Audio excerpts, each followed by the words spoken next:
Hi ಎಲ್ಲರಿಗೂ ನಮಸ್ಕಾರ. Pizza, pasta ಅಥವಾ ನೂಡಲ್ಸ್ ಮೇಲೆ ಹಾಕುವ ಆ ಸುವಾಸನೆಯ ಪಿಜ್ಜಾ ಹರ್ಬ್ ಅನ್ನು ಮತ್ತು ರುಚಿ ಹೆಚ್ಚಿಸುವ ಚಿಲ್ಲಿ ಫ್ಲೆಕ್ಸ್ ಅನ್ನು ಕಡಿಮೆ ಖರ್ಚಿನಲ್ಲಿ ಮನೆಯಲ್ಲೇ ಮಾಡಬಹುದು ಅಂತ ಗೊತ್ತಿತ್ತಾ? ಇಂದು ದೊಡ್ಡಪತ್ರೆ ಎಲೆಗಳಿಂದ ತುಂಬಾ ಸುಲಭವಾಗಿ ಪಿಜ್ಜಾ ಸ್ಟೈಲ್ ಹರ್ಬಲ್ ಸೀಸನಿಂಗ್ ಮನೆಯಲ್ಲಿಯೇ ಮಾಡೋಣ.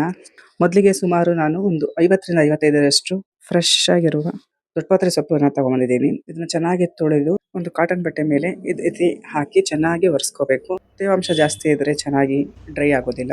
ದೊಡ್ಡಪತ್ರೆ ಒಂದು ಸುಗಂಧಭರಿತ ಔಷಧೀಯ ಸಸ್ಯ.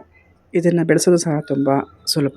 ಒಂದು ಕಡ್ಡಿನ ಒಂದು ಪಾಟಲ್ಲಿ ಇಟ್ಟರೆ ಸಾಕು, ತುಂಬಾ ಚೆನ್ನಾಗಿ ಬೆಳ್ಕೊಳ್ಳುತ್ತೆ. ಬರೀ ನೀರು ಹಾಕೊಂತ ಬಂದ್ರು ಸಾಕು. ಸಾಂಪ್ರದಾಯಿಕವಾಗಿ ಕೆಮ್ಮು, ಶೀತ, ಅಜೀರ್ಣ ಆದಾಗ ಈ ಸೊಪ್ಪನ್ನ ಹೆಚ್ಚಾಗಿ ಬಳಸ್ತಾರೆ. ತುಳಸಿ ಗಿಡದ ರೀತಿಯೇ ಪ್ರತಿಯೊಬ್ಬರ ಮನೆಯಲ್ಲೂ ಸಹ ಇದನ್ನ ಬೆಳೆಸ್ಕೋಬೇಕು. ಇದನ್ನ ಈಗ 2 ವಿಧಾನದಲ್ಲಿ ಮಾಡೋದು ಹೇಗೆ ಅಂತ ಹೇಳಿ ನೋಡ್ಕೊಂಬೋಣ. ಮೊದಲು ತವಾ ಮೇಲೆ ಮಾಡೋದು ಹೇಗೆ ಅಂತ ಹೇಳಿ ನೋಡೋಣ. ನಾನು ಚೆನ್ನಾಗಿ ಒರೆಸಿ ಒಂದು ನೈಟ್ ಪೂರ್ತಿ ಹಾಗೆ ಇಟ್ಟಿದ್ದೆ. ಈಗ ತವಾನ ಲೋ ಫ್ಲೇಮ್ನಲ್ಲೇ ಬಿಸಿ ಮಾಡಿಕೊಂಡು ಅದ್ರ ಮೇಲೆ ಈ ಥರ ಒಂದೊಂದೇ ಎಲೆಗಳನ್ನ ಈ ಥರ ಜೋಡಿಸ್ಕೊಂಡಿದ್ದೀನಿ. ಒಂದು ಕಡೆ ಎಲೆ ಚೆನ್ನಾಗಿ ಸಾಫ್ಟ್ ಆದಮೇಲೆ ಇನ್ನೊಂದು ಕಡೆ ತಿರುಗಿಸ್ಕೊಂತ ಹಾಗೆ ಅದು ತುಂಬಾನೇ ಗರಿ ಗರಿ ಆಗಬೇಕು. ಅಲ್ಲಿವರೆಗೂ ಈ ಥರ ತಿರುಗಿಸಿ ಬೇಯಿಸ್ಕೊತಾ ಇರಬೇಕು. ಇದು ಸುಮಾರು ಒಂದು 15 ರಿಂದ 20 ನಿಮಿಷ ಟೈಮ್ ತಗೊಳುತ್ತೆ. ಈಗ ಏರ್ ಫ್ರೈಯಲ್ಲಿ ಹೇಗೆ ಮಾಡೋದು ಅಂತ ಹೇಳಿ ನೋಡ್ಕೊಂಬೋಣ. ಏರ್ ಫ್ರೈಯರಲ್ಲಿ ಈ ಥರ ಒಂದೊಂದೇ ಎಲೆಗಳನ್ನು ನೀಟಾಗಿ ಜೋಡಿಸ್ಕೊಳ್ಳೋಣ. ಒಂದೇ ಲೇಯರ್ ಇಟ್ಕೋಬೇಕು. ಈಗ ಏರ್ ಫ್ರೈಯರಲ್ಲಿ 80 ಡಿಗ್ರಿ ಸೆಲ್ಸಿಯಸಲ್ಲಿ ಒಂದು 20 ರಿಂದ 30 ನಿಮಿಷ ಡ್ರೈ ಮಾಡ್ಕೋಬೇಕು. ನಾನು ಎರಡನ್ನೂ ಒಟ್ಟೊಟ್ಟಿಗೆನೇ ಮಾಡ್ತಾ ಇದ್ದೀನಿ. ಈಗ ತವ ಮೇಲೆ ನೋಡಿ ಎಲ್ಲ ಡ್ರೈ ಆಗ್ತಾ ಇದೆ.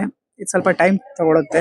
ನಾವು 20 ನಿಮಿಷ ಇದಕ್ಕೋಸ್ಕರ ಕಾಯ್ಬೇಕಾ ಅಂತ ಎಲ್ಲ ಟೆನ್ಷನ್ ಮಾಡ್ಕೋಬೇಡಿ. ಆಮೇಲೆ ತರಕಾರಿ ಹೆಚ್ಚುತ್ತಾ ಅಥವಾ ಏನಾದರೂ ಬೇರೆ ಕೆಲಸ ಮಾಡ್ತಾ ಇದನ್ನ ಲೋ ಫ್ಲೇಮ್ನಲ್ಲಿ ಹೀಗೇನೆ ಮಾಡ್ಕೋಬಹುದು. ಒಂದ್ಸರಿ ಮಾಡಿ ಇಟ್ಕೊಂಡ್ರೆ ಸುಮಾರು ತಿಂಗಳುಗಳ ಕಾಲ ಬರುತ್ತೆ. ಬೇಗ ಇದು ಹಾಳಾಗೋದು ಇಲ್ಲ.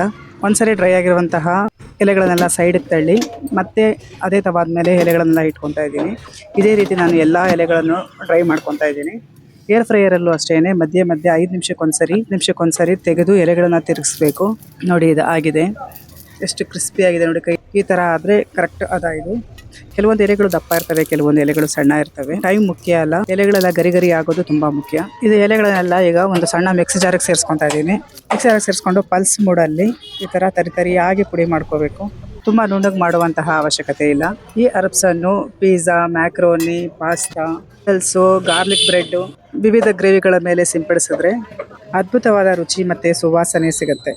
ಪಿಜ್ಜಾ, ಪಾಸ್ತಾ, ಗಾರ್ಲಿಕ್ ಬ್ರೆಡ್ ಅಥವಾ ನೂಡಲ್ಸ್, ರೋಟಿಗಳ ಜೊತೆ ಎಲ್ಲ ಬಳಸುವಂತಹ ಚಿಲ್ಲಿ ಫ್ಲೆಕ್ಸ್ ಅನ್ನು ಸಹ ಮನೆಯಲ್ಲಿಯೇ ಸುಲಭವಾಗಿ ಮಾಡ್ಕೋಬಹುದು.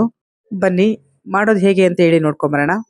ಮೊದಲಿಗೆ ಒಂದು 100 ಗ್ರಾಮ್ ಅಷ್ಟು ಗುಂಟೂರು ಮೆಣಸಿನಕಾಯಿ ತಗೊಂಡಿದ್ದೀನಿ. ಮೆಣಸಿನಕಾಯಲ್ಲಿರುವಂತಹ ತೊಟ್ಟನ್ನೆಲ್ಲ ನಿಧಾನವಾಗಿ ತರ ಬಿಡಿಸಿಟ್ಕೊತಾ ಇದ್ದೀನಿ. ಮೆಣಸಿನಕಾಯಿ ಚೆನ್ನಾಗಿ ಒಣಗಿಸಿಟ್ಕೋಬೇಕು ಮೊದಲೇನೆ. ನೋಡಿ ಇದೆಲ್ಲ ಬಿಡಿಸಿ ರೆಡಿ ಮಾಡ್ಕೊಂಡಿದ್ದೀನಿ. ಇದರಲ್ಲಿರುವಂತಹ ಬೀಜನೆಲ್ಲ ಫಸ್ಟ್ ತೆಗೆದಿಟ್ಕೊಳ್ಳೋಣ. ನೋಡಿ ಈ ತರ ಹಿಂದ್ಗಡೆಯಿಂದ ಅಥವಾ ಮುಂದ್ಗಡೆಯಿಂದ ಒಂದು ಸ್ವಲ್ಪ ಹೀಗೆ ಮುರಿದು ಒಳಗಡೆಯಿಂದ ಬೀಜನೆಲ್ಲ ಚೆನ್ನಾಗಿ ಒಣಗಿಸಿದ್ರೆ ಆರಾಮಾಗಿ ಎಲ್ಲ ಉದುರಿಸಬಹುದು. ಸಿಪ್ಪೆ ಮಾತ್ರ ಉಳ್ಕೊಳ್ಳುತ್ತೆ. ಈ ತರ ಬೀಜನೆಲ್ಲ ಬಿಡಿಸಿ ಹಾಗೆ ಇಟ್ಕೊಂಡ್ರೆ ಚಿಲ್ಲಿ ಫ್ಲೆಕ್ಸ್ಗೆ ಒಳ್ಳೆ ಟೆಕ್ಸ್ಚರ್ ಬರುತ್ತೆ. ಹೊರಗಡೆ ಚಿಲ್ಲಿ ಫ್ಲೆಕ್ಸ್ ತಗೊಂತೀವಿ ಅಂದ್ರೆ ದುಬಾರಿ ಆಗುತ್ತೆ. ಮನೆಯಲ್ಲಿಯೇ ಖರ್ಚಿಲ್ದಾಗೆ ನಾವು ಬರೀ ಮೆಣಸಿನಕಾಯಿ ಇದ್ರೆ ಸಾಕು, ಚಿಲ್ಲಿ ಫ್ಲೆಕ್ಸ್ ನ ಆರಾಮಾಗಿ ರೆಡಿ ಮಾಡ್ಕೋಬಹುದು. ಬೀಜ ಎಲ್ಲ ತೆಗೆದ್ಮೇಲೆ ಮೆಣಸಿನಕಾಯಿನ ಲೋ ಫ್ಲೇಮ್ ನಲ್ಲಿ ಸ್ವಲ್ಪ ಹೊತ್ತು ಹಿಂಗೆ ಫ್ರೈ ಮಾಡ್ಕೋಬೇಕು, ತುಂಬಾ ಸಿದಿಸ್ಕೋಬಾರ್ದು. ಇದೆಲ್ಲ ತಣ್ಣಗಾದ ನಂತರ ಮಿಕ್ಸಿ ಜಾರಿಗೆ ಸೇರಿಸಿ ಪಲ್ಸ್ ಮೂಡಲ್ಲಿ ತರಿಯಾಗಿ ಪುಡಿ ಮಾಡ್ಕೋಬೇಕು. ತುಂಬಾ ನುಣ್ಣಗೆ ಪುಡಿ ಮಾಡಬಾರ್ದು. ಇಷ್ಟೇ ನೋಡಿ ಎಷ್ಟು ಸುಲಭವಾಗಿ ಮಾಡ್ಕೋಬಹುದು. ಇದನ್ನೆಲ್ಲ ಈಗ ಮೊದಲೇ ಬೀಜ ತೆಗೆದಿಟ್ಟಿದ್ವಲ್ಲ ಅದಕ್ಕೆ ಹಾಕೊಂಡು ಒಂದ್ಸರಿ ಚೆನ್ನಾಗಿ ತರ ಮಿಕ್ಸ್ ಮಾಡ್ಕೊಳ್ಳೋಣ. ಮನೆಯಲ್ಲಿಯೇ ರುಚಿಕರವಾದಂತಹ ಚಿಲ್ಲಿ ಫ್ಲೆಕ್ಸ್ ರೆಡಿ ಆಗಿದೆ.